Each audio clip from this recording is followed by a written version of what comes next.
헌법재판소의 파면 결정 열흘 만인 어제 윤석열 전 대통령의 내란 우두머리 혐의 형사재판이 본격적으로 시작됐습니다.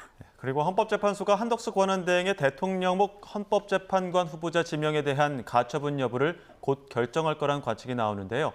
김성훈 변호사, 김성수 변호사와 함께하겠습니다. 안녕하십니까? 안녕하세요. 네. 자, 어제 윤 전 대통령의 정식 형사재판이 시작됐는데 검찰이 무려 120쪽에 달하는 발표 자료를 준비해서 윤 전 대통령이 형법 87조를 위반했다. 이 점을 강조했다고 하더라고요.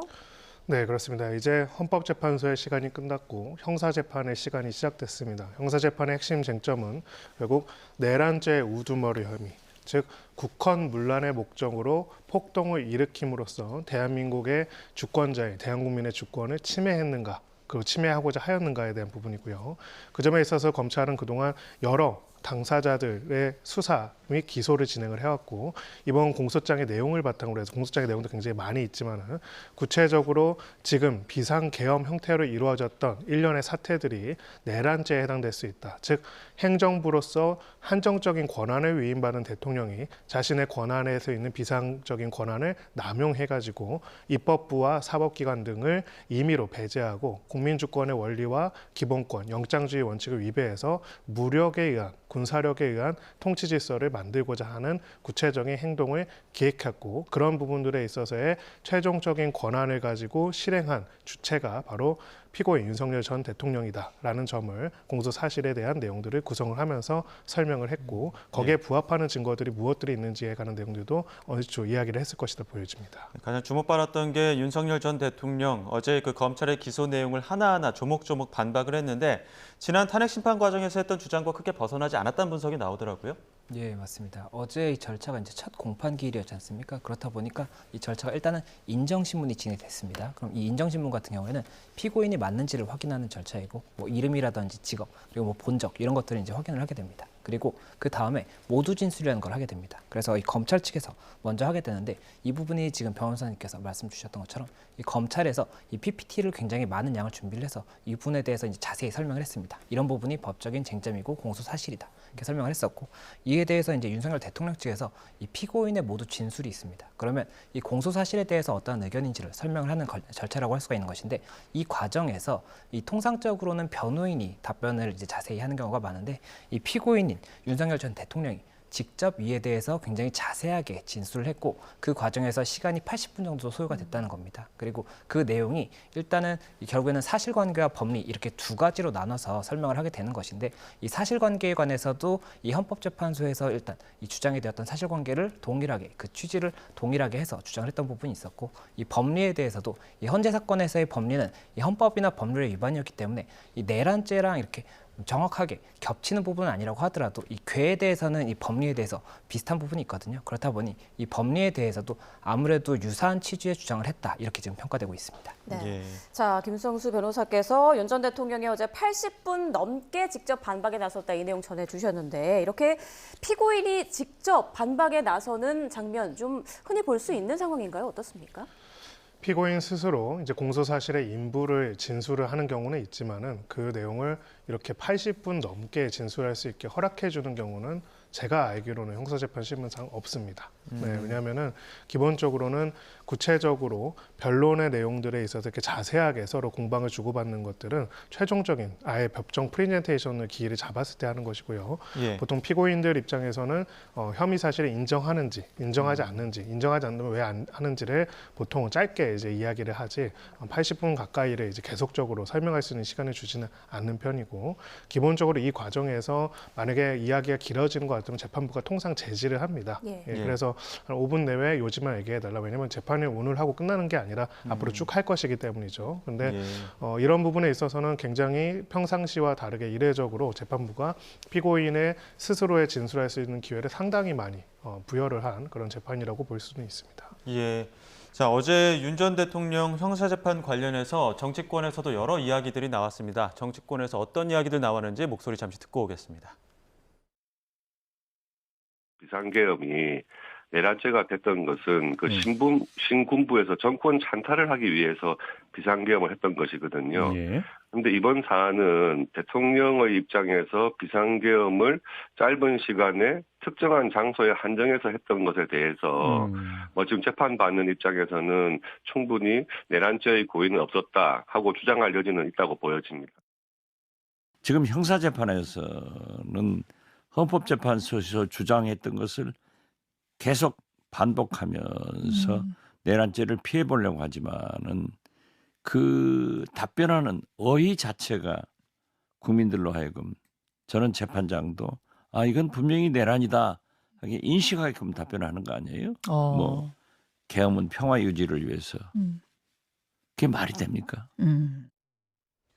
김성수 변호사님, 윤 전 대통령이 지난 헌법재판 과정에서 주장했던 내용들이 그 헌법재판에선 크게 이제 받아들여지지 않은 부분들이 많지 않습니까? 그런데도 불구하고 같은 주장을 형사재판에서 반복하는 이유는 그 전략은 어디에 있다고 보십니까? 네, 일단 말씀드렸던 것처럼 이 쟁점은 두 가지입니다. 사실관계 그리고 법리 이렇게 두 가지라고 볼 수가 있는 것인데 이 사실관계 같은 경우에도 지금 헌재에서 주장했던 사실관계를 그대로 주장을 하고 있다라고 볼 수가 있는 것이고 다만 이 부분에 대해서는 사실관계를 그렇다고 해서 달리 주장을 하는 것은 오히려 이 사실관계 주장에 관한 신빙성을 낮출 수 있는 그런 판단으로 보일 수가 있습니다. 그렇기 때문에 이 사실관계에 대해서 동일하게 주장을 하는 것이고 또 지금 현재 헌법재판소에서 이 사실관계 인정과 관련해서 쟁점이 됐던 부분이 있었습니다. 그것이 어떤 부분이었냐면 이 형사소송법상 증거 능력이 인정되는 것에 대해서 완화해서 적용하는 것에 대해서 윤석열 전 대통령 측에서는 반박을 했던 부분이 있었거든요. 그렇다 보니 이에 대해서 형사사건에서는 형사소송법이 그대로 적용이 되기 때문에 아무래도 사실관계 인정이 달리될 수 있다. 이런 것에 대해서도 일단 여러 가지 주장을 하지 않을까 생각이 되고 또 한 가지가 이 법리적인 부분입니다. 근데 이 법리적인 부분 같은 경우에는 헌법재판소에서 판단이 됐던 부분은 이 탄핵과 관련해서 법률이나 헌법의 위반이 있었느냐라고 볼 수가 있고 이번 형사사건에서는 이 내란죄의 성립 여부 결국에는 이 국헌문란이 있었는지 그리고 폭동의 이 행위가 있었는지 이 두 가지라고 볼 수가 있기 때문에 이 부분에 대해서도 이 유사한 취지라고 볼 수는 있지만 이 법 자체가 다르다고 볼 수가 있기 때문에 이에 대해서도 동일하게 주장을 한다고 하더라도 이 판단은 다를 수 있다. 이런 부분을 아무래도 감안한 것이 아닐까 이렇게 예상이 됩니다. 네, 그리고 윤 전 대통령 변호인은 공소가 기각돼야 한다 이렇게 주장했다고 하는데 구속기간 문제를 또 다시 꺼내들었다고 하더라고요. 네, 무엇보다도 현재 재판부가 재판장이 구속 취소 결정을 한 그 재판부이기 때문에 이 점을 법률적으로 전략적으로는 가장 강조할 가능성이 좀 높다라고 생각을 합니다. 즉 기존의 구속 취소 결정의 내용을 보면은 구속 기간의 계산에 있어가지고 지금 구속 기간이 지났음에도 불구하고 구속한 상태로 기소했다는 점을 현재 재판부는 인정을 해서 구속 취소 결정을 받아들였기 때문에 그런 점에 있어서 이러한 이 기간이 넘어서 있는 구속 기간 자체가 불법 구속이다라는 주장을 하고 있는 것이고요. 그렇게 불법 구속된 상태에서 방어권 행사가 현저히 곤란했기 때문에 공소를 기각하는 것이 맞다라는 논리로 주장을 하고 있는 것으로 보입니다. 다만 이제 이러한 주장을 실질적으로 이 형사 재판의 중요성과 내용의 그 중대성을 봤을 때 재판부가 조기에 받아들여서 나머지 심리를 더 할 거 없이 공소 기각 결정을 내릴 가능성은 조금은 낮아 보인다라고 판단합니다. 무엇보다도 형사 재판에서 가장 중요한 핵심적인 내용은 법리도 있지만은요. 결국은 실체적 진실입니다. 지금 당시에 무슨 일이 있었고 무슨 지시가 있었고 어떤 의도가 이루어졌는지에 대해서 상당히 많은 정치적인 갈등들이 있었지만은 이런 내용들에 있어서 구체적인 핵심적인 사실이 무엇인지를 우리가 가지고 있는 사법 질서 속에서 인정하고 확인하는 절차들이 있기 때문에 이런 부분들이 없이 그냥 이제 법리적인 이유만으로 공소기각을 재판부가 조기에 결정할 가능성은 조금 낮다로 보여지고요. 다만 그럼에도 불구하고 구속 취소 결정 자체를 이 재판부가 했기 때문에 구속 취소 결정을 한 재판부의 그 논리를 바탕으로 해서 해당되는 주장은 변론 내내 계속할 것이다 이렇게 보여집니다. 예, 어제 검찰 측 증인으로 출석한 조성현 1경비단장과 김형기 1특전대대장 두 증인 모두 국회의원 끌어내란 지시를 받았다라고 증언을 했죠. 그리고 윤석열 전 대통령 측은 그 증인신문 진행 순서에 대해서 문제 제기를 했는데 재판관은 어떻게 좀 받아들일까요? 예, 일단 이 어제 증인 신문이 이제 두 사람에 대해서 있었고 이 두 사람이 방금 말씀 주셨던 이 조성현 수방사 제1경비단장 그리고 김영기 특전사령부 제1특전대대장 이 두 사람이었습니다. 그리고 이 두 사람은 일단은 이 본인의 상관으로부터 국회의원을 끌어내라라는 지시를 받았다라고 진술했기 때문에 윤 전 대통령 측에게 굉장히 불리한 이 진술을 했다라고 볼 수가 있는 것이고 이에 대한 반대 신문은 이 어제 기일에서 있었던 것이 아니라 결국에는 다음 기일에 진행이 될 것이라고 이야기했기 때문에 윤 전 대통령 측에서 이 반대 신문과 관련해서 이 진술의 신빙성에 관해서 어떻게 이제 주장을 할 것인지를 봐야 되는 그런 부분이 있습니다. 그리고 또 한 가지가 이 재판 진행 과정과 관련해서 이 증인신문 기일이 열리는 것이 이 형사사건 기일의 대부분이라고 볼 수가 있습니다. 그런데 증인신문의 이 순서에 있어서 아무래도 이 만약이라도 상관으로부터 어떤 명령을 받았다라는 이 증인에 대한 진술을 받고자 한다면 상관부터 증인신문을 하는 것이 더 사실관계를 이제 확인하는데 부합할 것인데 그런 부분들에 대해서 이 지시를 받았다는 사람부터 증인신문을 하는 것 자체에 대해서도 일단 이견이 있다라는 취재 주장을 한 것으로 보이고 또 아무래도 지금 어제 이 진술 자체는 다 윤 전 대통령에게 불리한 증언을 할 수밖에 없는 그런 예상이 되는 이 증인이라고 볼 수가 있습니다. 왜냐하면 과거 사례가 있었기 때문에 이 국회에서의 증언이라든지 아니면 헌재에서의 증언이 있었습니다. 그렇다 보니까 그런 부분들에 대해서도 아무래도 이 불리한 진술의 답변이 이 예상이 되는 이 증인들에 대해서 먼저 시행을 하는 것 자체가 결국에는 이 재판부에 어떤 예단을 줄 수 있는 그런 행위가 아니냐 이런 부분에 대한 주장도 있었기 때문에 재판부가 증인 신문의 이 순서를 정함에 있어서 앞으로는 그런 부분에 대한 이 주장도 어느 정도는 받아들일 가능성이 있다 이렇게 보입니다. 네. 자, 지금 저희가 윤 전 대통령 형사재판 관련 얘기를 계속 이제 나누고 있는데 관련 영상은 우리 시청자 여러분께 내보내지 못하고 있죠. 이게 국민적 관심이 무척 높은 사건인데도 재판부가 언론사의 법정 내 촬영 신청을 받아들이지 않았기 때문인데요. 아무래도 이명박, 박근혜 두 전직 대통령의 사례와 좀 다르기 때문에 형평성 문제가 계속 제기되는 것 같아요. 네, 그렇습니다. 우리가 가지고 있는 형사재판의 기본 원칙은 공개재판의 원칙입니다. 물론 공개재판이라고 해서 늘 언론사의 촬영이 허락되는 것은 아니기는 합니다. 다만 공적 관심 사항이 크고 국민들의 알 권리가 큰 사안의 경우에는 촬영이 허락이 됐고요. 그동안의 전직 대통령에 관한 사건들에 대해서 촬영이 허용된 이유는 대통령이라는 자리가 한 개인의 자리가 아니라 대한민국 헌법상 가장 강력한 권한을 국민들로부터 위임받고 또 그것은 다른 말로 하면은 국민들로부터 가장 큰 신뢰를 받았기 때문입니다. 그렇기 때문에 그 신뢰를 받은 사람이 대통령 재직에 관련돼서 범죄를 저질렀다면은 그것이 사실인지 아닌지 그런 객관적인 내용들을 보아하는 것도 있고요. 만일 모든 국민은 법 앞에 평등하다는 원칙 속에서도 그런 부분에서 특권이 없이 공정하게 재판이 진행된다는 부분들, 한 사람의 피고인으로서 재판이 진행된다는 것들을 국민들에게 보여줄 필요도 있는 것도 하나의 중요한 원칙이었습니다. 이거는 수십 년간 이어졌던 관례라고 저는 볼 수 있습니다. 내란죄라는 것은 우리가 국헌문란의 목적이라는 이야기를 하는데 국헌문란이라는 것의 핵심은 결국은 주권자인 국민을 배제하고 누군가가 자신의 임의적 권력을 행사하려고 했다는 것입니다. 즉 개인의 비리랑은 완전히 차원이 다른 수준의 중대한 범죄 행위라고 볼 수가 있고 법정형도 사형과 무기밖에 없을 정도로 중요한 범죄 행위입니다. 이 부분에 있어가지고 과거 전 대통령과 다르게 공개 촬영을 전혀 허락하지 않는다는 것은 사실은 굉장히 이례적인 결정이고요. 결국은 이제 이 재판이라는 것은 과정과 절차 그리고 결론 모든 부분들에 있어서 국민들의 신뢰를 받고 또 그 과정에서 그 권위를 인정받을 수 있는 것이라고 볼 수 있습니다. 기존의 구속기간의 계산에 있어서도 수십 년의 원칙과 다른 내용들로 구속 취소 결정을 했던 게 현 재판부인데 그러면 법정 촬영에 있어서도 그럼 기존 전 대통령보다 이 혐의가 법정 형상으로는 객관적으로 중하다는 게 명백함에도 불구하고 굳이 이 부분에 대해서 이 재판에 대해서는 촬영을 안 하는 이유가 무엇인지에 대해서는 재판부의 권한임은 있지만은 국민들에게 설명할 필요가 있습니다. 변호인과 당사자뿐만 아니라 국민들에게 설명할 필요가 있는 그런 사안이 아닐까 이렇게 생각합니다. 예, 재판부는 이제 법정 내 촬영을 다시 신청하면 검토해보겠다 이렇게 하지 않았습니까? 어떤 부분 고려하고 검토한다는 겁니까? 네, 한마디로 이제 그 신청에 대해서 그 신청이 너무 늦게 접수가 됐고 그래서 피고인 측의 의견을 받아서 자기가 최종적인 결정을 해야 하는데 결국은 이제 그런 부분에 대한 피고인의 의견 수렴이 없었기 때문에 일단은 기각을 한다라는 표현을 쓰긴 했는데요.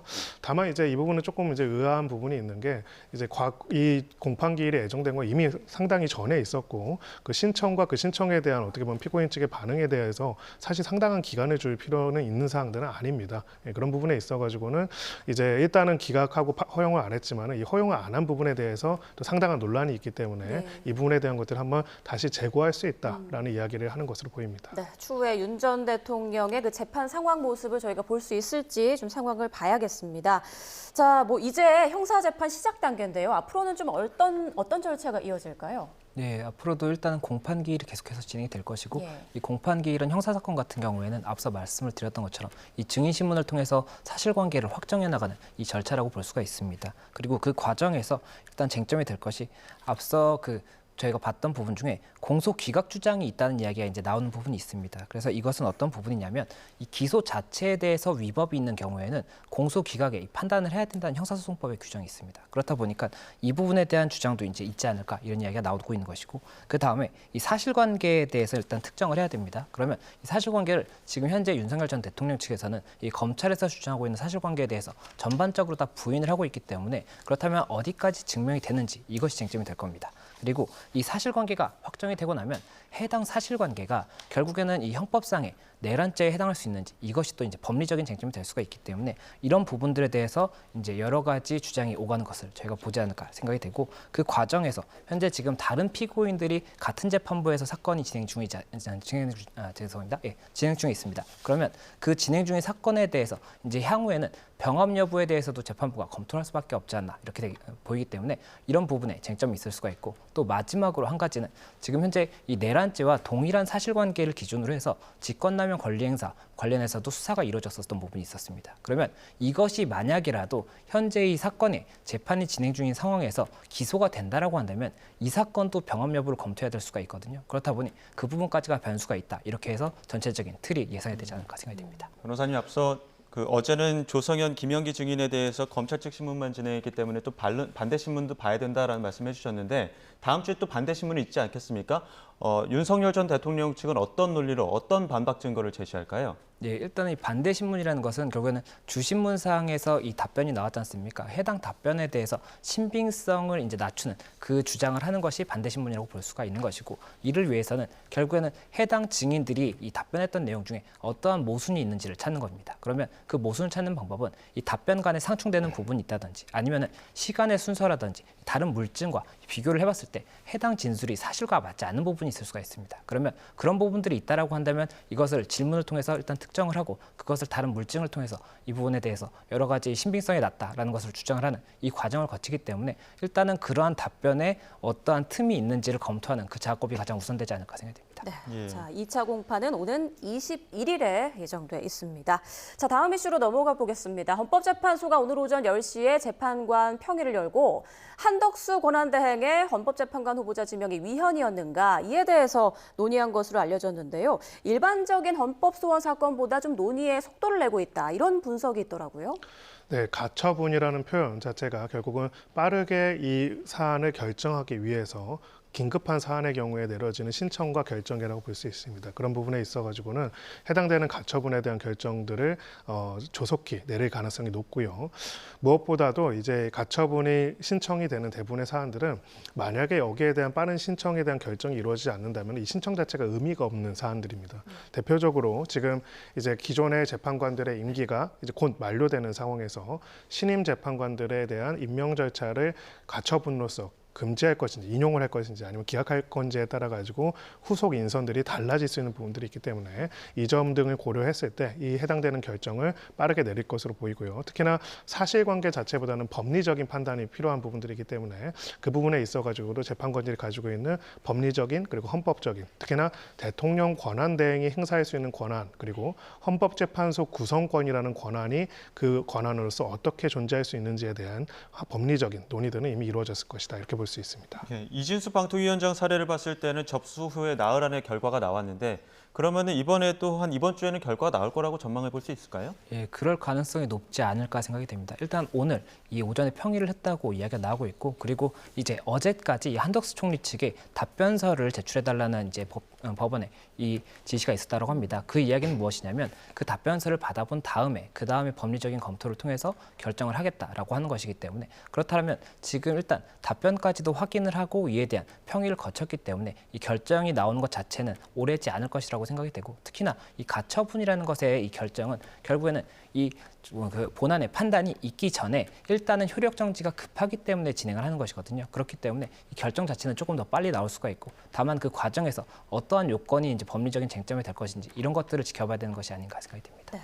자, 한덕수 대행이 대통령 몫의 헌법재판관 후보자 2명을 지명한 걸 두고 논란이 계속되는 가운데 어제 국회에 출석한 박성재 법무부 장관 관련해서 발언이 있었습니다. 잠시 듣고 오겠습니다. 이 헌법재판소 구성을 입법, 사법, 행정으로 나누어서 임명하도록 돼 있는데 지금 문제되는 부분은 행정부 몫으로 돼 있는 부분이라서 총리께서 필요성이 있다면 임명할 수 있다고 생각을 하고 헌법기관 임명을 포함한 대통령의 중대한 고유권한 행사는 자제하라는 것이 우리 헌법과 법률에 담긴 일관된 정신입니다. 라고 한덕수 대행이 본인 입으로 직접 발표한 발표문이에요. 이때와 지금은 대통령께서 권한 정지 상태인 경우하고 완전히 거리된 상태하고 상황이 좀 다른 거 아닌가 생각을 합니다. 지금 법꾸라지의 면모를 지금 정확하게 보여주시는 거거든요. 표현이 좀 과하십니다. 네, 양측의 공방이 아주 팽팽한데요. 양측의 논리를 좀 정리를 해주실까요? 네, 일단은 지금 한덕수 권한대행 측에서는 기본적으로는 대통령의 권한을 대행해서 임명을 하는 것이고 헌법재판소의 구성에 있어서 기존 재판관들의 임기가 만료되는 것이 예정된 상황이기 때문에 대통령 권한대행으로서 권한을 행사함으로써 헌법재판관의 결원을 막아야 한다라는 것을 논리로 삼고 있습니다. 그리고 아까 박성재 법무부 장관 같은 경우에는 그중에서도 이건 대통령이라는 그 행정부 수반이자 국가 원수의 임명 권한이 아니라 그냥 행정부의 권한이다. 그렇기 때문에 행정부의 권한을 대행하는 국무총리가 지금 상황에서 할 수가 있다라는 이야기를 하고 있고요. 반면에 이제 민주당에서는 이 부분에 대해서 기본적으로 헌법재판소의 구성 과정에 있어서 사법부는 선출될 권력이 아닙니다. 그렇기 때문에 국민주권의 원리상 선출된 권력을 가진 국민으로부터 위임받은 권력을 가진 사람들이 추천을 해서 임명하는 것. 그것이 대통령 목. 그리고 또 국회 몫으로 임명하게 되는 것인데 그런 민주적 정당성을 가지고 있지 않은 국무총리 권한대행이 이러한 임명을 하는 것은 기존의 권한대행의 권한 행사는 소극적이고 제한적으로 그쳐한다는 한덕수 총리 본인 스스로의 발언에도 반한다라는 이야기를 하고 있고요. 여기에 대해서 박성재 장관은 지금은 소위 말하는 탄핵 국면에서 잠깐 이제 요구된 거랑 거래된 거랑 다르게 완전히 지금 대통령이 존재하지 않은 상황이기 때문에 다르다는 이야기를 하고 있고 이 부분에 대해서 그러면은 탄핵 소추부터 최종적인 파면 결정까지 거의 한 120일 가까이 걸렸는데 지금 대선은 또 그만큼이 안 남은 상황입니다. 그러니까 새로운 대통령이 곧 선출될 예정인데 이런 상황에서 앞에는 권한 행사를 안 했다고 하면서 지금은 오히려 권한 행사를 권한대행이 한다는 것이 적절하지 않지 않냐 이것은 말장난이 아니냐 이런 식으로 이제 공방을 주고받다 이렇게 볼 수가 있습니다. 네, 그럼 만약에 헌재가 이제 이거 월권이다 이렇게 판단을 하게 되면은 이완규 함상훈 헌법재판관 후보자 임명은 그대로 멈추는 겁니까? 예, 지금 일단 효력 정지가 처분이 먼저 결정에 나올 것이기 때문에 만약이라도 인용이 된다라고 한다면 이 본안 결국에는 지금 현재 본안의 헌법소원이 진행되고 있거든요. 예. 그러면 이 헌법소원의 판단이 있을 때까지는 이 부분 지명에 관한 이 부분은 정지가 된다라고 볼 수가 있습니다. 다만 이 부분이 지명에 대해서 일단 정지가 된다고 하더라도 임명과 지명은 또 다르다라고 볼 수가 있거든요. 그렇다라고 한다면 이 4월 18일에 임기 만료로 공석이 되고 난 후에 만약이라도 임명이 있다라고 한다면 이에 대해서는 이 해당 효력 정지 가처분의 효력을 어떻게 볼 수 있을 것인지도 이제 법적인 쟁점이 될 수가 있는 것이고 그리고 만약에 이 가처분에 대해서는 인용이 되지 않았다라고 하더라도 본안의 판단이 굉장히 조금 신속히 진행이 돼서 이에 대해서 18일 전에라도 이 본안의 판단이 있다라고 한다면 거기서도 어떠한 결정이 나오느냐에 따라서 이 부분 임명의 가부에 대해서도 볼 수가 있기 때문에 이것이 쟁점이 될 수가 있습니다. 그리고 저희가 여러 가지로 지금 쟁점이 되는 것 중에 하나가 이 한덕수 총리 측에서 주장을 하고 있는 것이 지명에 대해서는 이 내부적인 절차이기 때문에 이것을 임명과 같은 처분으로 볼 수 없다라는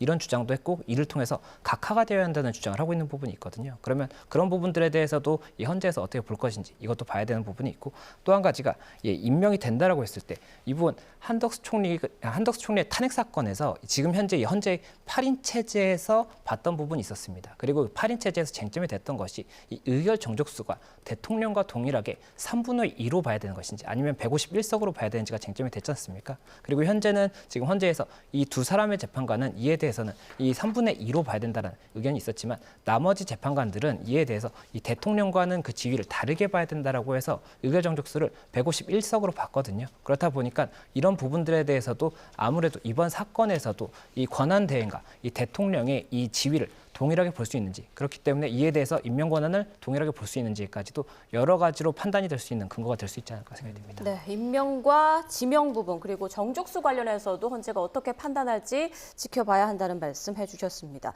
헌재가 만약에 그럼 기각하거나 각하 결정을 내린다면 두 후보자가 헌법재판관으로 임명되는 걸 막을 수 있는 어떤 법리적인 방법은 없는 건가요? 네, 결국은 이제 헌법재판소 외에 사법부가 나머지 대법원이나 이런 곳에서 이제 신청할 수 있는 절차는 없습니다. 예, 그렇기 때문에 결론적으로 이번 가처분이 마지막 이제 결정이 될 수 있다 이렇게 볼 수 있고, 그렇기 때문에 헌법재판관들도 깊이 고민을 할 것으로 보입니다. 두 가지를 이익 형량을 할 것입니다. 국민주권의 원칙상 국민들이 민주적인 정당성을 가지고 국민들로부터 권력을 위임받은 사람이 임명 권한을 행사해야 하는데, 그것을 권한대행이 행사해야 할 만한 아주 긴박한 헌법적 필요성이 있는지, 만약에 그런 것이 있다라고 판단한다면 기각하거나 각하를 할 것이고요. 그게 아니라고 생각한다면 기본적으로 이거는 대한민국의 민주공화국의 원리상 국민들이 위임한 주권자인 국민의 권한을 침해하는 것이 될 수가 있기 때문에 일단은 가처분으로서 그 효력을 정지시키고자 할 겁니다. 그래서 재판관들 사이에서 결국은 헌법재판소 구성권, 헌법재판소 구성과 헌법재판소의 위상이 굉장히 중요하다는 것을 이번에 알게 되었기 때문에 이 점에 있어서 국민주권의 원리를 얼마나 반영해야 할지를 결국 핵심적인 쟁점으로 봐서 판단을 할 거다 이렇게 볼 수가 있고요. 만약에 이제 기각이나 각하가 된다면은 더 이상 남은 절차들은 사실 없다고 볼 수밖에 없기 때문에 거기에 따라서 이제 임명이 강행되고 그런 절차가 이루어질 것이다 이렇게 볼 수 있습니다. 이르면 이번 주 초에는 또 결과가 나올 것이라는 분석들이 많기 때문에 헌재의 판단을 좀 지켜봐야 될 것 같고요. 주제를 좀 바꿔보겠습니다. 그 서부지법 난동 사태와 관련해서 어제 형사재판 첫 공판이 열렸는데 피고인 36명에 대한 공판이 진행됐습니다. 어떤 내용이죠? 예, 일단 이 서부지법 난동 사태가 있었습니다. 그리고 그와 관련해서 지금 굉장히 많은 피고인들이 있는 상황입니다. 그리고 어제 이 서부지법에서 이 많은 피고인들 중 일부 피고인들에 대해서 공판 기일이 열렸었고, 여기서 여러 가지 주장이 오가다 보니까 이에 대해서 다시 한번 관심을 받고 있다는 그런 소식입니다. 네. 예. 자, 공판 과정에서 피고인 측이 서부지법 난동 사태 이후에 나온 천대엽 법원행정처장의 발언을 문제 삼았는데요. 어떤 발언인지 들어보겠습니다. 이것은 우리 법치주의에 대한 전면적인 부정행위이자 형사상으로 보더라도 심각한 중범죄에 해당하는 그런 사안입니다. 오늘 오전에 여러 대법관님들이 다 모여서 많은 걱정을 나누었습니다. 왜냐하면 법치주의 무시의 이와 같은 극단적인 행위가 일상화될 경우에 우리나라가 존립할 수 없다는 그런 걱정들을 많이 피력을 했습니다. 네, 천대엽 처장의 발언 들어봤는데 피고인 측에서 구체적으로 어떤 부분을 문제 삼고 있는 건가요? 네, 그 정당성과는 별개로 피고인 측에서는 결국은 사법부의 사법행정을 총괄하는 법원행정처장이 이 사건에 대해서 저렇게 엄정한 대응이 필요하다는 이야기를 한 부분들로 인해서 자신들이 구속이 되고 구속 상태에서 재판을 받고 있다. 이 사건의 죄질에 비해서 지나치게 무거운 방어권 행사에 제약이다라는 주장을 하고 있는 그런 상황입니다. 다만 이제 이 부분에 대한 이런 내용들이 구체적인 개별 재판에서 얼마나 받아들여질지는 상당히 의문이다라고 볼 수밖에 없고요. 기본적으로는 법치주의의 반대편에 있는 것은 폭력입니다. 결국은 이제 법적인 질서와 법적인 결정은 늘 많은 반발을 불러일으킬 수밖에 없고, 그 반발에 대해 가지고 폭력을 수단을 해가지고 사법부를 공격의 대상으로 삼게 된다면 사실상 이 사회의 갈등을 해소할 수 있고 갈등을 최종적으로 결정할 수 있는 사법 기능이 마비될 수밖에 없습니다. 저는 이번에 서부지법 사태 자체도 사실은 문제였지만은 이 서부지법 사태에 있어서의 이런 엄정한 대응이 없었다면은 이번 헌법재판소의 결정 이후에 어떤 일들이 벌어졌을지도 사실 궁금한 부분이 있습니다. 예상외로 헌법재판소의 파면 결정 이후에도 특별하게 폭력적인 난동이가 크지는 않았는데 서부지법이라는 사실은 굉장히 충격적인 일이 벌어지는 부분들에 대한 엄정한 사법적인 대응이 사실 영향을 미치는 부분이 없지 않다라고 볼 수가 있다고 보여지고요. 그런 점에 있어가지고는 이제 재판부도 변호인이 이런 주장들을 하는 것과는 별개로 이런 사태의 법원의 결정에 불만을 가지고 법원을 이제 소위 말해서 파괴하는 행동에 대해 가지고는 특별히 다른 입장을 가지지 않을 가능성이 높다라고 생각합니다. 예, 그 천대엽 법원행정처장이 그 발언이 일종의 외압으로 받아들일 수 있다라는 게 피고인들 측의 주장인데, 일부 또 피고인은 이런 얘기를 했습니다. 만약 저희가 들어간 게 법원이 아니라 동사무소 같은 관공서였어도 구속할 거냐, 이런 이야기를 했는데, 말씀하신 것처럼 그 대상이나 수단은 모두 잘못되긴 했는데 이 두 가지를 또 비교하는 것도 이조차도 좀 잘못이 있다, 문제가 있다 이렇게 지적하는 목소리가 많거든요. 예, 일단 사실관계가 다르다라고 한다면 당연히 다르게 진행이 될 수가 있는 겁니다. 그리고 그것을 가정을 해서 이 부분을 비교하는 것 자체는 적절치 않다라고 보입니다. 지금 현재 이 구속에 대해서 여러 가지 피고인들의 주장이 나왔던 것으로 보이는데, 이 구속이라는 것은 결국에는 형사소송법상에 범죄 혐의 소명의 상당성이 있고 도주의 우려라든지 증거인멸의 우려가 있다라고 하면 그때 구속이 되는 것이기 때문에 이를 판단해서 법원에서 이 구속 여부를 결정을 하였을 것이지, 이것이 어떠한 사실관계에 대해서 특정 부분 때문에 구속이 됐다라고 단정할 수는 없는 것이기 때문에 이러한 주장이 어떠한 근거가 명확하게 있는 것이 아니라고 한다면 당연히 부적절한 주장이라고 볼 수밖에 없습니다. 예. 자, 그리고 어제 오전에는 같은 재판부가 윤 전 대통령 구속영장 발부에 항의하다가 그 서부지법 앞에서 공수처 차량을 막아선 혐의를 받는 그 6명에 대해서도 공판기일을 열었는데, 이 자리에서 피고인 측이 공수처 차량의 그 블랙박스 영상의 증거 능력을 또 문제 삼았다고 하더라고요. 이건 또 어떤 내용인가요? 네, 사실 구체적인 법리적으로 어느 정도의 근거를 가진 이제 증거 능력의 부인액인지는 모르겠지만, 예. 기본적으로 영상 같은 경우에는 사실 특별하게 사람이 조작하지 않는 이상 그 자체로 객관적인 실체를 드러내는 부분들이 있는데, 이 부분에 대한 증거도 부인을 하는 부분들이 있고요. 또 지금 유튜브 영상들, 그러니까 본인들이 그 법원에 진입한 다음에 유튜브로 이제 촬영하고 송출한 영상들도 증거를 제출한 부분에 대해 가지고 그 부분에 있어서 이것은 자신의 저작권을 침해한 것이다, 이런 주장을 하는 경우도 있다고 합니다. 예. 다만 이제 저 또한 변호인으로서 이제 재판에 참여하는 사람 중에 한 사람으로서 이 사건은 아니지만 여러 사건들을 보면서 경험할 때 과연 이제 이런 형태들의 주장들이 재판부 입장에서 이것을 타당한 반박으로 받아들여서 사실 인정이나 아니면 양형에 있어서 긍정적인 것으로 받아들일지는 상당히 의문이 되는 주장이다, 이렇게 볼 수밖에 없습니다. 예, 그 지지자들의 어떤 지지의 모습들이, 그 형태들이 좀 과격하게 가다 보니까 여러 가지 좀 법적 문제들도 나오고 있는 것 같은데, 앞서 김성수 변호사께는 질문을 드렸습니다만, 피고인들의 그 발언, 동사무소는 그럼 침입하면 되느냐, 이런 이야기가 나오거든요. 어떻게 보십니까? 일단 동사무소도 침입하면 안 됩니다. 예. 다만 법원이라고 가지는 상징성을 우리가 생각해 보면 됩니다. 마키아벨리의 군주론에 보면은요, 사법 기능은 왕이 가지지 말고 다른 법관한테 맡기고 왕은 사명권만 가지라는 얘기를 합니다. 참 이상하죠. 사법이 가장 강력한 것처럼 보이는지. 왜 그러냐면요, 예. 사법 기능은 결국은 누군가의 원망을 들을 수밖에 없습니다. 누군가를 처벌하거나 분쟁 상황에서 누군가의 편에 대해서 결정을 내릴 수밖에 없고요. 이 사법 기능을 신뢰하고 그 법치에 따라서 그것을 존중하는 것이 결국 저희가 가지고 있는 질서입니다. 예. 그 질서의 반대편은 폭력이 있습니다. 예. 서로가 원하는 바에 따라 가지고 폭력을 행사한다면은 그것도 굉장히 문제지만은, 그 폭력이 최종적으로 정리되고 처벌되는 공적인 공화국의 과정인 법칙이라고 할 수 있는 법원이 파괴가 되고 법원에 대한 폭력이 일상화되고 여기에 대한 처벌이 약해진다면 어떤 일이 벌어지냐면요, 모두가 자신들이 가지고 있는 정치적인, 경제적인 이익을 바탕으로 법원을 파괴할 수가 있게 됩니다. 그렇게 되면은 이제 어떤 사상, 어떤 경제 질서, 어떤 정치 질서가 아니라 하나의 국가 공동체로서 존립 자체가 어려워질 수밖에 없다. 사실은 대법관들이 우려를 말했던 건 바로 이런 부분들이고요.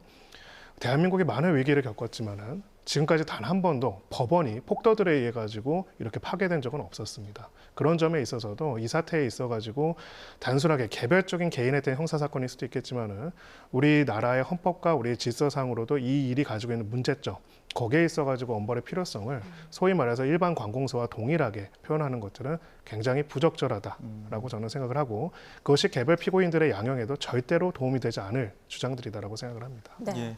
자, 앞으로 비슷한 사례가 절대 발생하지 않도록 엄중한 처벌에 처해져야 한다, 이런 목소리가 계속 나오고 있는 그런 상황인데요.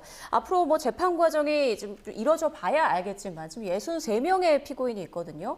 각기 무게에 따라 좀 다르겠지만 처벌 수위가 좀 어느 정도로 예상해 볼 수 있을까요? 이 처벌 수위는 결국에는 각각의 피고인에 따라서 어떠한 죄명이 성립되는지가 가장 중요할 것 같습니다. 예. 그리고 현재 이 건조물 침입이라든지 폭행이라든지 공용 손괴물의 손괴, 이런 부분들이 다 각각 나누어져 있기 때문에 이에 대해서 각각의 이 판단이 조금 달리 나올 수 있기 때문에 이것을 일괄적으로 어떻게 판단될 것이다, 이렇게 볼 수는 없을 것 같습니다. 다만 지금 앞서 변호사님께서 말씀을 주신 것처럼 이 법원의 이런 행동을 한 부분 자체에 대해서는 아무래도 더 중히 처벌될 가능성이 높기 때문에 그런 부분이 감안될 가능성은 있다, 이렇게 보입니다. 예.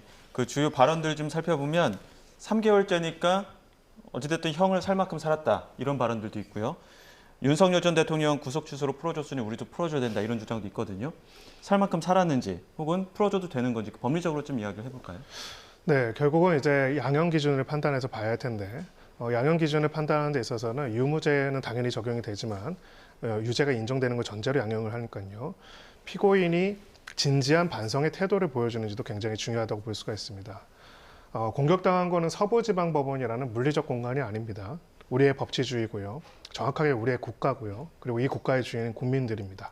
그렇기 때문에 이런 문제점에 대해서 진지하게 반성을 하고 철저하게 반성을 하고 이것을 다시는 하지 않겠다라는 태도를 보이는 입장의 피고인이라면은 저는 구속 취소나 보석을 할 수도 있다라고 생각을 하지만 그런 게 아니라 지금 나온 발언들을 보면은 한마디로 이게 무엇이 문제이고 왜 문제인지 이거는 소위 말해서 법원행정처장의 압력에 의한 것이 아닌지 똑같이 사법부와 재판부를 농락하거나 사법부와 재판부를 희화하거나 비난하고 아무렇지도 않은 정치적 공방의 대상 정도로 판단하는 행동을 계속 보이고 있습니다. 사법부에 대한 존중은 꼭 법관에 대한 존중이 아니고요. 이 공화국에 대한 존중이기도 하기 때문에 이런 태도들을 계속하게 된다면 저는 보석이 될 가능성은 낮다라고 보여지고 형도 엄벌에 처할 수밖에 없는 사정이 생길 것이다. 이렇게 생각이 듭니다. 네, 알겠습니다. 두 분 말씀은 여기까지 듣겠습니다. 김성훈 변호사, 김성수 변호사와 함께했습니다. 고맙습니다.